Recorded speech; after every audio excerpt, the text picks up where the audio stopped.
जी दोस्तों, नीतीश युग का अंत तो अब कौन संभाले बिहार। तेजस्वी निशांत में कैसे टक्कर, सम्राट चौधरी का कैसे टूटता सपना, आपको बताएंगे पूरी खबर। आप द राजनीति बिहार का विशेष सेगमेंट देख रहे हैं। मैं हूं आपके साथ यासूब रजा। दोस्तों, बिहार की राजनीति एक बार फिर इतिहास के मोड़ पे खड़ी है। एक युग जो ढलान पर है और एक भविष्य जो आकार ले रहा है। नीतीश कुमार नाम नहीं बल्कि एक दौर का नाम है। लेकिन सवाल ये नहीं कि बिहार में कौन सत्ता में है अभी, सवाल ये कि नीतीश कुमार के बाद बिहार किसे चाहता है। नीतीश युग के बाद बिहार का मुखिया कौन। तेजस्वी यादव जो सत्ता और विपक्ष दोनों का अनुभव रखते हैं।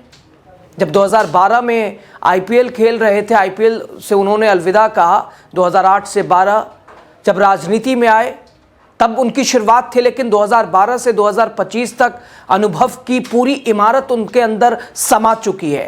राजनीति कन कन में बस चुकी है।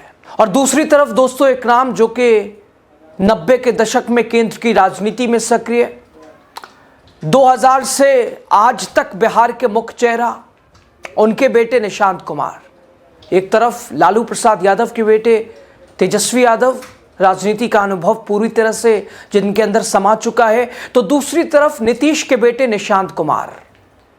अगर निशांत राजनीति में आए तो उत्तराधिकारी तो माने जाएंगे, लेकिन दूसरी तरफ अनुभव के मामले में जरूर कम आके जाएंगे। जो 2012 में तेजस्वी यादव थे, वो 2026 में निशांत कुमार होंगे। दोस्तों, विदेश दौरे से लौटते ही तेजस्वी और राजनीति में एंट्री की चर्चाओं में निशांत, इन दो नामों के बीच बिहार की राजनीति का भविष्य झूल रहा है, लटक रहा है।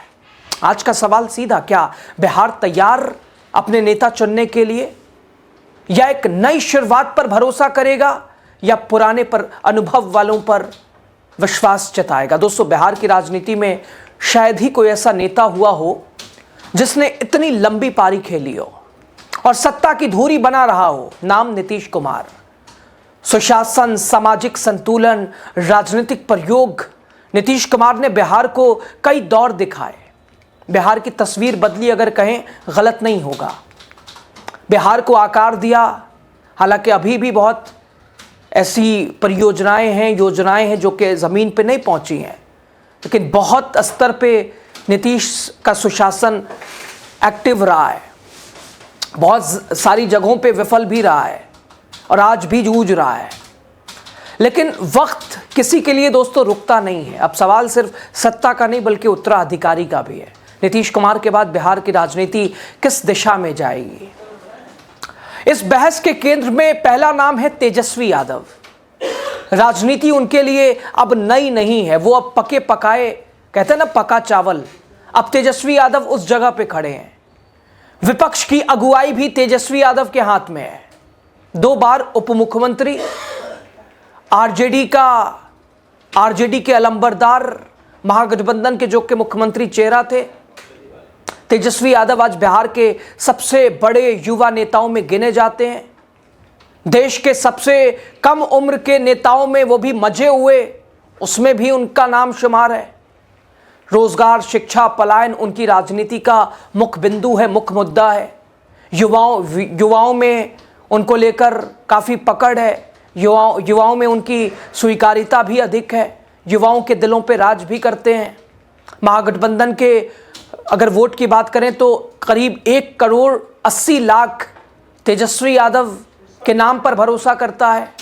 ये महज आंकड़ा नहीं है बल्कि एक ठोस जनाधार का संकेत है, एक मजे हुए खिलाड़ी का उदाहरण है। और दूसरी तरफ जो दोस्तों जो पहलू है, इस तस्वीर का दूसरा पहलू जिसे कहा जाए, तेजस्वी यादव के साथ जुड़ा सवाल, क्या वो सत्ता संभालने के लिए पूरी तरह तैयार है। आरजेडी की पुरानी छवि, कानून व्यवस्था को लेकर आशंकाएं और प्रशासनिक अनुभव पर उठते सवाल, जंगल राज की बात, लेकिन दूसरी तरफ नीतीश कुमार के बाद बिहार केवल बदलाव नहीं बल्कि स्थिरता भी चाहता है। बिहार बदलाव, स्वास्थ्य, शिक्षा, चुनौतियां जो नीतीश कुमार ने संभाली, वो आज तक भी बहुत सारे मुद्दों पे है। वो चुनौतियों के साथ स्वीकार करना एक चैलेंज माना जाता है। दोस्तों, तेजस्वी के सामने बड़े चैलेंजेस है। लालू प्रसाद यादव की छाया से बाहर निकलकर वो जो जंगल राज वाला जो ठप्पा लगा रखा है, विपक्ष ने भी खूब हल्ला बोल इसके ऊपर किया है। ढिंढोरा हालांकि ज़्यादा इसका है, हालांकि आज भी ऐसा थोड़ी ना है कि मंगल राज चल रहा है। और इस बीच तेजस्वी के भरोसे की पहचान बना पाना थोड़ा मुश्किल है, चुनौतीपूर्ण है, लेकिन नामुमकिन नहीं है। अब दूसरी तरफ जो नाम है उसके लिए तो कांटे की टक्कर है, कांटा भरा रास्ता है।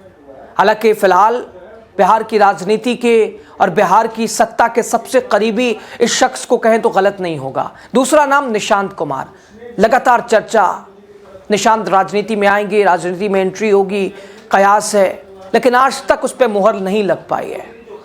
दोस्तों, निशांत कुमार अब तक राजनीति से दूर, ना कोई चुनाव, ना कोई संगठनात्मक पद, फिर भी नीतीश कुमार के बाद सबसे ज्यादा चर्चा में है।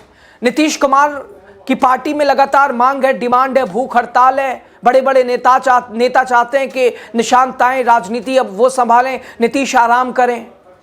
तो क्या ऐसे में नीतीश के बाद निशांत आते ही तेजस्वी वाली जगह थोड़ी ना ले लेंगे?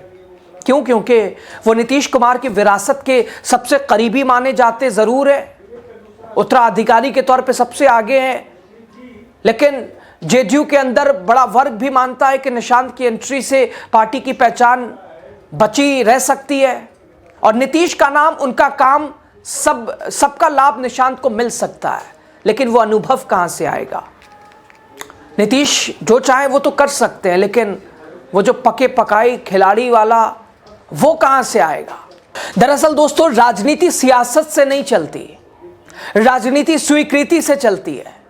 निशांत कुमार के सामने सबसे बड़ा सवाल, क्या बिना राजनीतिक अनुभव के वो इतनी बड़ी जिम्मेदारी संभाल लेंगे? उन्हें न सिर्फ जनता बल्कि अपनी ही पार्टी के नेताओं और कार्यकर्ताओं का भरोसा जीतना होगा। अपने ही पार्टी के कार्यकर्ताओं की उम्मीदों पर खरा होना पड़ेगा।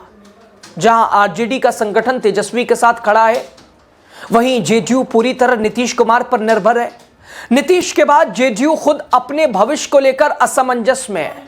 कुछ लोग मानते हैं अगर निशांत नहीं आए तो जेडीयू डूब जाएगी, लेकिन नीतीश कुमार के ऐसे ही पूरा जिम्मा चुकते रहते ही हुए वो जिम्मेदारी देंगे। लगातार चर्चाएं, आए दिन खबर आप देख रहे हैं निशांत को लेकर आती रहती हैं। और उधर अभी हाल ही में सम्राट चौधरी के पिता शकुनी चौधरी का जन्मदिन, 90वां जन्मदिन, नीतीश कुमार पहुंचे थे और साहब सम्राट चौधरी के पिता से जमकर नीतीश ने तारीफ की। आपने देखा सुना था वो खबर। नीतीश ने कहा बहुत अच्छे लड़के हैं सम्राट, बहुत आगे जाएंगे। तो क्या ऐसा तो नहीं है कि नीतीश कुमार अपनी जगह सम्राट को देना चाहते हैं और सम्राट की जगह अपने बेटे निशांत को देना चाहते हैं? ऐसा भी, चूंकि डिप्टी सीएम जब तेजस्वी यादव बन सकते हैं 2015 में चुनाव जीत के, तो फिर निशांत क्यों नहीं? यहां वो पक्ष भी है। दोस्तों, इस पूरे खेल में यानी निशांत अगर आते हैं तो बीजेपी की भूमिका भी सबसे अहम है। तेजस्वी यादव बीजेपी के लिए स्पष्ट एक सबसे चुनौतीपूर्ण नेता है बीजेपी के लिए।